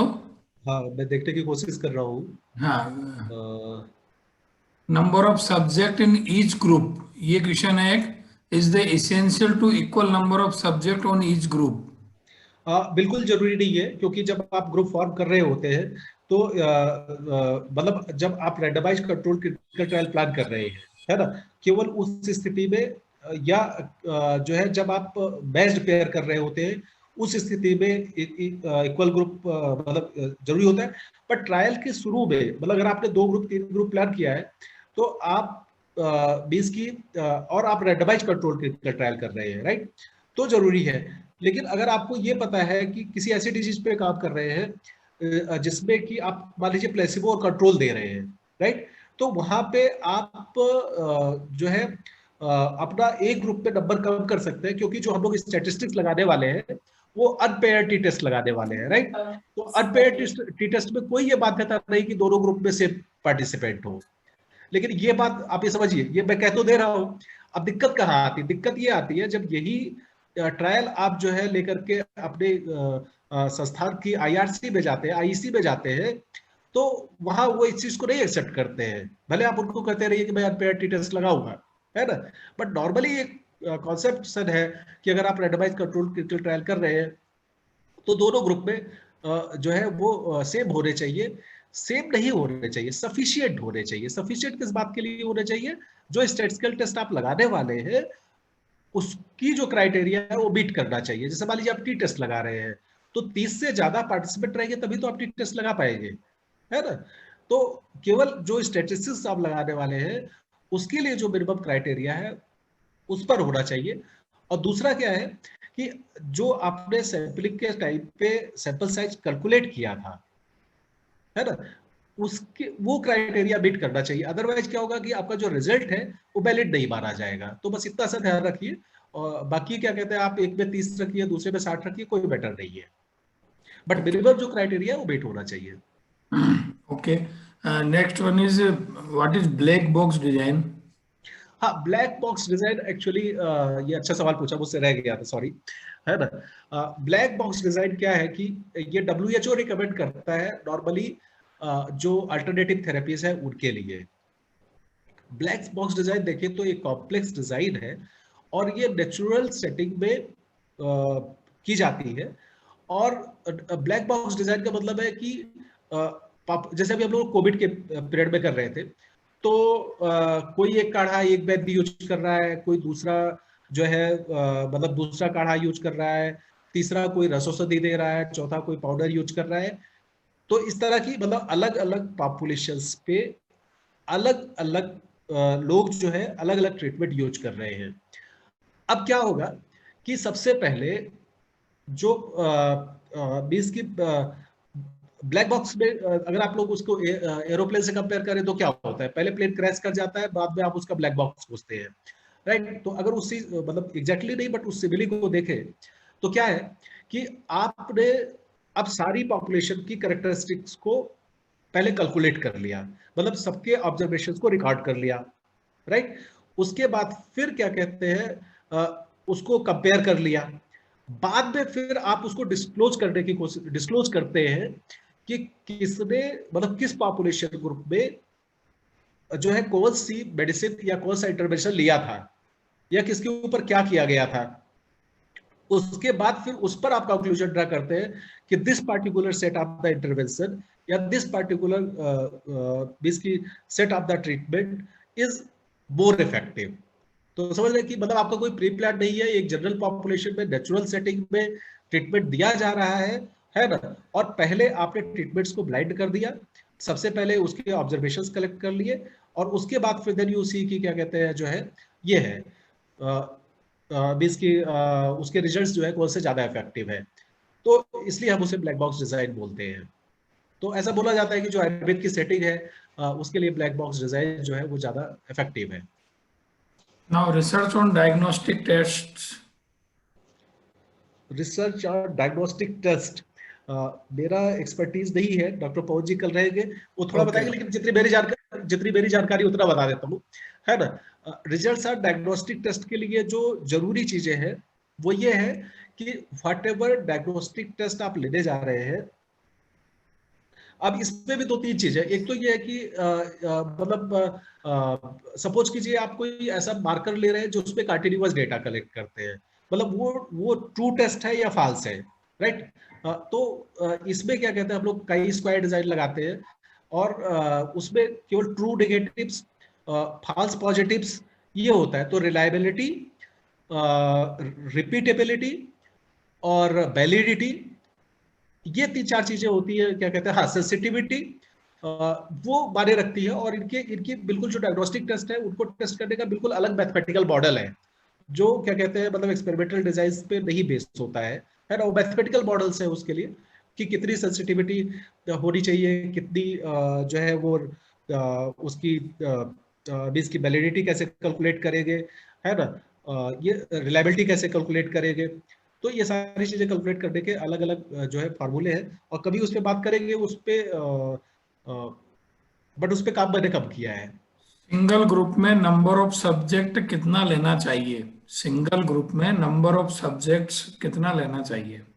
ये देखो डिपेंड करता है, अभी डॉक्टर हरीश बाकुड़े जी ने आपको पढ़ाया phases of the trial, right. और उन्होंने अलग अलग फेजेस के लिए आपको एक क्रूड नंबर दिया, राइट। तो मतलब एक तो वो तरीका है कि भाई आपने स्टैटिस्टिकल टेस्ट के हिसाब से उस पर कोई मान लीजिए कि एक डिजीज पे आप काम कर रहे हैं जिसपे कोई पहले प्रेवलेंस स्टडी नहीं हुई है, तो रेंजिंग फ्रॉम द 10 टू मतलब एनी नंबर या नंबर ऑफ द पार्टिसिपेंट आप अलग अलग फेजेस में यूज कर सकते हैं। तो depends on the phase of the trial कि कौन सा फेज है ट्रायल का, उसके बेस पर तय होता है। लेकिन मैं फिर से कहूंगा कि अगर प्रेवलेंस स्टडी हुई है तो बेस्ट ये है कि आप प्रेवलेंस स्टडी के हिसाब से आप अपना स्टैटिस्टिकल टूल यूज कीजिए, सैंपल कैलकुलेशन टूल यूज कीजिए और जितना आता है उतने रखिए। उससे ज्यादा रख रहे हैं तब भी अन्याय कर रहे हैं और उससे कम रख रहे हैं तो स्टैटिस्टिक्स वैलिड नहीं होगा। तो दैट इज द थिंग कि सैंपल साइज के बारे में बिल्कुल अपने दिमाग में कोई धारणा मत मानिए कि हमने 2000 ले लिया तो ज्यादा अच्छा ट्रायल हो जाएगा और 256 लिया तो कम होगा, है ना। केवल ये चीज है कि जो सैंपल साइज के कैलकुलेशन से आपका सैंपल साइज आता है उसे बिट करना चाहिए। Please explain paired and unpaired T test. अच्छा, पेयर्ड का मतलब सिंपल है कि हर मतलब जो आप मान लीजिए आपने ऑब्जर्वेशन 2 सेट्स में कलेक्ट किया है, चाहे सेम पेशेंट्स पे किया है, मतलब अगर same group of the patient है, मान लीजिए एक ही ग्रुप है, तो क्या होगा उसका प्री टेस्ट करोगे। उतरे मान लीजिए 30 पहले मरीज थे, A B C D E F G H ऐसे करके, मान लीजिए जेड तक 26 मरीज थे, राइट। तो ये टेस्ट के पहले भी यही 26 मरीज थे और टेस्ट के बाद भी 26 मरीज थे। तो प्री टेस्ट और पोस्ट टेस्ट में अगर डेटा सेट सेम है तो वहां पे आप पेयर टेस्ट यूज करते हैं, क्योंकि हर एक का पेयर मौजूद है, राइट। लेकिन अगर 2 इंडिपेंडेंट सैंपल्स है तो वहां पे क्या कहते हैं, आप अनपेयर टी टेस्ट यूज करते हैं। Okay, kindly explain research oblique study design options. Research design option, इतनी देर से हम लोग वही तो चर्चा कर रहे थे, है ना। बिल्कुल।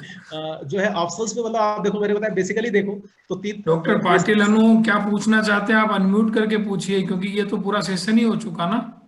डॉक्टर पाटिल अनु, अगर आप डायरेक्ट पूछ लें क्या पूछना चाहते हैं, आपका क्वेश्चन समझ में नहीं आ रहा है। Please explain about survey type of study like minimal sample size. हाँ, मिनिमल सैंपल साइज के बारे में हमने बात किया। अभी क्या कहते हैं, प्रेवलेंस के बेस पे जो है वो हम लोग कैलकुलेट करते हैं स्टैटिस्टिकल टूल से, right. But minimal minimum sample size तो डिपेंड करता है कि डिजीज की प्रेवलेंस कैसे है। जैसे मान लीजिए अभी सोरियाटिक आर्थराइटिस पे आप करना चाहते हैं, तो हो सकता है सैंपल साइज आपका 10-15 ही आए, है ना। बट क्या कहते हैं, अगर आप डायबिटीज पे, ओबेसिटी पे काम करना चाहते हैं तो सैंपल साइज अपने आप बढ़ जाएगा, राइट। और अगर आपको सैंपल साइज भी नहीं पता है, और तो एक 256 का फिगर है ना, कि 256 is the ideal for infinite babies की जो है वो जो है तो, बट मिनिमम तो is always calculated on the basis of the calculation, statistical calculation. Thank you. और कोई क्वेश्चन हो तो लास्ट आपको आधे मिनट का समय है, आप कोई भी अपना माइक अनम्यूट करके पूछ सकते हैं डायरेक्टली। डॉक्टर साहब जुड़े हुए हैं। चलिए, कोई नहीं है तो lastly doctor Yogesh ji, doctor Narendra Meena ने आपके लिए हेल्थ के लिए विशेष की है। जी जी, about your health doctor Pandey ji sir, your sincere junior doctor Narendra Meena, जानते ना आप। Okay okay, thank you Narendra ji. तो इन्होंने बोला है। आपको बहुत बहुत धन्यवाद पांडे जी, आपने बहुत अच्छा लेक्चर दिया। आगे भी आपसे जुड़े रहेंगे। बहुत थैंक यू सर। आभार डॉक्टर राहुल जी। धन्यवाद विनोद उत्तम जी, धन्यवाद डॉक्टर योगेश कुमार पांडे जी। बहुत ही अच्छा ये सेशन रहा। इसके बाद माननीय अध्यक्ष महोदय के ने जैसा निर्देश दिया है, हम कल्याण मंत्र से इस आज के सेशन को समाप्त करेंगे। उसके पहले एक सूचना है कि माननीय अध्यक्ष महोदय सभी आज के इंटरेक्टिव सेशन में कल्याण मंत्र के बाद में सभी एनआईए और उदयपुर के स्कॉलर्स और फैकल्टी मेंबर्स जो भी इस सेमिनार में अभी इस सेशन में अवेलेबल हो वो रुक सकते हैं, उनको रुकना चाहिए। माननीय अध्यक्ष महोदय चाहते हैं उनसे इंट्रोडक्शन करना, और बाकी के लोग चाहे तो लीव आउट हो सकते हैं कल्याण मंत्र के बाद में, जिससे कि उनका जब भी उनका नंबर आएगा तो फिर नेक्स्ट अपन सेशन के अंदर उसको करेंगे। तो सभी बड़े अच्छे प्रसन्न मुद्रा में हम कल्याण मंत्र करते हैं। ओम सर्वे भवन्तु सुखिनः, सर्वे सन्तु निरामयाः, सर्वे भद्राणि पश्यन्तु मा कश्चित् दुःख ओम शांति शांति शांति शांति। शांति। माननीय अध्यक्ष महोदय। Thank you Rahul ji. आज के 2 व्याख्यान आज आयोजित हुए, और आज हमें माननीय कुलपति महोदय आदरणीय प्रोफेसर रामाकृष्णन जी सर का आशीर्वचन प्रारंभ में मिला, ये हमारे लिए गौरव की बात है। और आदरणीय व्यास जी सर का सानिध्य हमको निरंतर रूप से मिल रहा है। आप दोनों विद्वानों के हम ये राजस्थान टीम आभारी है। आज के विशेषज्ञ वक्ताओं के रूप में डॉक्टर हरीश जी वाकुनी का प्रथम सत्र में व्याख्यान रहा। कुछ से टेक्निकल प्रॉब्लम उसमें आई। अभी मेरी सर से बात भी हुई है, तो उन्होंने क्षमा याचना भी की है और ये पूरी टीम क्षमा याचना करती है सभी प्रतिभागियों से। लेकिन वाकुनी जी ने आश्वस्त किया है कि मैं भी सेटिस्फाई नहीं हुआ है, तो सर ने कहा है और मैंने भी रिक्वेस्ट की थी, तो रविवार की सुबह 11 बजे की उन्होंने वापस स्वीकृति दी है कि मैं वापस से एक बार आऊँगा और रविवार को सुबह 11 बजे उनका सेशन एक बार वापस से होगा, तो ये सूचना ग्रुप में भी डाल दी जाएगी। दूसरा सत्र में डॉक्टर योगेश जी ने बहुत अच्छा उनका प्रेजेंटेशन रहा और सभी प्रतिभागियों ने पूरा इसका लाभ उठाया है। डॉक्टर योगेश जी अस्वस्थ होने के बावजूद भी आपने पूरा प्रेजेंटेशन बहुत अच्छे तरीके से दिया है। ये पूरी टीम आपका आभार व्यक्त करती है और सबसे बड़ी प्रसन्नता ये है कि डॉक्टर योगेश जी जो रिसर्च मेथोडोलॉजी के विशेषज्ञ हैं और ये पूरा कार्यक्रम डिजाइन करने में उनकी बहुत बड़ी भूमिका रही है, तो ये टीम उनका आभार व्यक्त करती है। और प्रसन्नता की बात यह है कि विश्व आयुर्वेद परिषद में राष्ट्रीय दायित्व के रूप में आप राष्ट्रीय सह संपर्क प्रमुख के रूप में मार्गदर्शन करते हैं, तो यह भी हमारे लिए एक गर्व का विषय है कि आज आप उपस्थित रह करके आपने अपना वक्तव्य दिया है। और हमारे साथ जुड़े हुए हैं डॉक्टर सुरेंद्र जी चौधरी सर आपका भी ये पूरी टीम आभार व्यक्त करती है। समय समय पर बार बार हम आपको तंग करते रहते हैं और क्योंकि आप हमें कभी मना करते नहीं हैं, आपका ऐसा स्वभाव है, तो आपका निरंतर सहयोग पिछले जितनी भी कार्यशाला हुई है उसमें आपका निरंतर सहयोग इस टीम को मिलता रहा है और उस सहयोग के कारण से जो राजस्थान प्रांत विश्व आयुर्वेद परिषद है वह फल रहा फूल रहा है, तो हम आपके आभारी हैं। और फैकल्टी मेंबर्स के रूप में प्रोफेसर संग्राम केसरी जी, प्रोफेसर शशिकांत जी निरंतर रूप से प्रारंभ से लेकर जुड़े हुए हैं और भी जो बाहर की फैकल्टीज हैं वो जुड़ी हुई है। हम आपके आभारी हैं कि आप जुड़ करके पूरी टीम का उत्साह बढ़ा रहे हैं। और फैकल्टी मेंबर्स में डॉक्टर राजीव सोनी जी, डॉक्टर नरेंद्र जी Meena, doctor Ashwini ji, doctor Rakesh ji, doctor Kamlesh ji sir और भी जिनका नाम मैं नहीं ले पा रहा हूँ, आप सभी का स्वागत अभिनंदन है। तो अब हम चालू कर रहे हैं एनआईए जो क्वेश्चंस अराइज होना बड़ी चीज है। क्वेश्चंस अराइज जो है वो इस चीज को महत्व देता है कि हम जो इस सेशंस ऑर्गेनाइज कर रहे हैं, जो रिसर्च मेथोडोलॉजी ऑर्गेनाइज कर रहे हैं वो जीवंत है, क्योंकि जो है हमारा सफलता जो है सिर्फ व्याख्यान करवा देने से जो है सफल नहीं। Yes, तो मैं yes. आज मुझे बहुत अच्छा लगा जो आज का जो ये जो सेशंस थे दोनों बहुत अच्छे रहे। और थोड़ा सा हम ये पीजी स्कॉलर्स को पहले से 2-3 बार हम इंटरेक्टिव जो सेशन है हमारा जो अभी लास्ट में हम कर रहे हैं, इसके लिए 2-3 बार और जो कहें थोड़ा अलर्टनेस रहे, ताकि ये जो बीच में हम सभी जब इतने सारे उपस्थित है तो फिर हमारे जो 10 मिनट हमने दिए हैं तो इसका पूरा सदुपयोग हो तो बहुत ही अच्छा रहे, ये ज्यादा अच्छा रहेगा। जी, जी, जी। और बाकी बहुत बढ़िया। मैं विनोद जी आपका और राहुल पाराशर जी और जो वास्तव में जो ऑर्गेनाइजिंग टीम है, हम तो हैं ही हैं, किशोरी जी हम सब तो हैं ही हैं, बाकी जो आपके जो एफर्ट्स हैं सैल्यूटेबल हैं, इसमें कोई दो राय नहीं है। थैंक यू सर, बहुत थैंक यू। बढ़िया एफर्ट, बहुत बढ़िया efforts. Thank you, please sir. Keep it up, बहुत अच्छी बात है। Thank you once again. Okay, Kamlesh Sharma ji sir, Vaidya Kamlesh Sharma ji sir, doctor G Rajeev sir, हाँ जी सर जी। जी बताइए जी। सर, क्या हाल चाल है, कैसा रहा? बहुत बढ़िया सर, आज थोड़ा सा व्यवधान को आप देख रहे हैं, बाकी बहुत बढ़िया, बहुत बढ़िया, नो डाउट। पूरे टाइम जुड़ने की कोशिश करता हूँ, पूरे टाइम जुड़ा रहूं और बहुत आनंद आ रहा है, नो डाउट। जी जी जी जी, आप जुड़े बहुत श्रेष्ठ श्रेष्ठ कार्य सर। जी, धन्यवाद सर, धन्यवाद। डॉक्टर राजीव सोनी जी। हाँ जी बॉस, नमस्कार बॉस। नमस्कार नमस्कार भैया। बहुत ही अच्छा और ज्ञानवर्धक ये आयोजन हुआ है और निश्चित रूप से जिन विद्यार्थियों की परीक्षाएं 28 से प्रारंभ हो रही है उसको इसका लाभ इस परीक्षा में निश्चित रूप से मिलना तय है। जी। तो इसलिए आप जो आदरणीय बॉस विनोद गौतम बॉस हैं और राहुल पारेशर जी हैं, दोनों धन्यवाद के पात्र हैं। और इस ज्ञान गंगा से वो इस प्रथम वर्ष के परीक्षा को अवश्य अच्छे अंकों से उत्तीर्ण करेंगे और वो हमेशा आपके लिए आभारी रहेंगे। मैं इसलिए आपका आभार करता हूँ, आपने ये अच्छा आयोजन किया। धन्यवाद सर। धन्यवाद भैया, थैंक यू वेरी मच। और अब कोई अगर चाहे तो बोल सकते हैं कि जिनका मैं नाम नहीं ले पाया, उसके बाद अपन समाप्त करते हैं इस सेशन को।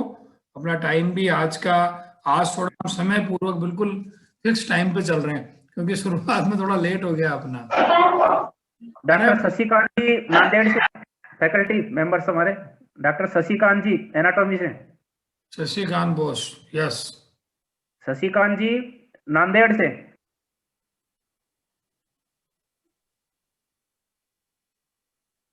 डॉक्टर शशिकांत जी नांदेड़ से। हाँ, नांदेड़ से बात कर रहा हूँ। हेलो। Yes sir. हाँ, बोल रहा हूँ मैं। बहुत अच्छा कार्यक्रम है और सब लोग एक साथ मिल गए हैं, तो इसमें से कुछ तो भी अच्छा आउटपुट आगे आ जाएगा। जैसे कि हमारे पीजी स्टूडेंट्स के लिए भी ये बहुत जरूरी है, और इसलिए मैं तो वैसे अपने ये जो है विश्व आयुर्वेद परिषद का सभासद हूँ, और उसके बाद ये पहला ही मेरा प्रोग्राम है, इसलिए मैंने रजिस्ट्रेशन किया है। और हो सकता है हमारे कुछ स्टूडेंट भी हैं नांदेड़ के। मैं तो अभी 8 दिन से बाहर हूँ, नांदेड़ में नहीं हूँ, तो उनको मैंने बताया था। अभी मैं पूछ लूंगा कुछ उसमें मेंबर आपके ये रजिस्ट्रेशन किया है या नहीं किया है, तो हो सकता है उन्होंने किया होगा मेरे ख्याल से। तो रचना के लिए वहाँ पीजी है और बहुत अच्छा इंस्टीट्यूट है, वहाँ सर्जिकल वर्क अच्छा होता है नांदेड़ में।